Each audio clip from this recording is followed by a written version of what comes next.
All right, what's up, guys? It's John, your favorite anti-psychiatrist, here today with more dark and demonic truths about our mental health industry. So did you guys know there's research that shows that people who take medication for schizophrenia actually have much worse long-term outcomes and become more mentally ill than the people with less access to medication? Now, these studies were done by the World Health Organization, the WHO, and what they did was they examined the long-term results of people with schizophrenia from very developed and successful countries and compared that to the people in lesser developed and poorer countries with less access to medical care. What they found was that the people in the less developed countries actually had much better long-term results than the people in the more developed countries. So they tried to figure out why this is. They started examining the culture, the religion, the social support, all of those things. What they found is that all of the countries they analyzed were so different in so many ways that they could not find a common denominator.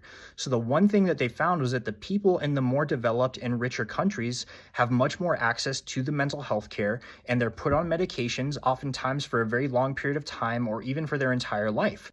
And these people were doing much worse in the long term. In fact, it was so bad that the results were completely flipped. In the less developed countries, 2/3 of people actually improved or recovered from their schizophrenia. And in the more developed countries, it was the exact opposite. 2/3 of people stayed the same or got worse and had chronic schizophrenia for their entire lifetime. And again, the number one key difference here was that these people were put on more medications for longer periods of time, and they had worse long-term outcomes. Now, there actually is a lot of research and evidence that explains why these medications can be so toxic and can literally worsen your mental illness over a longer period of time. I will be getting into that more on my channel, so if you guys are interested in this, please go ahead and follow me. If you have any questions, leave it in the comments. And as always, guys, thanks for watching.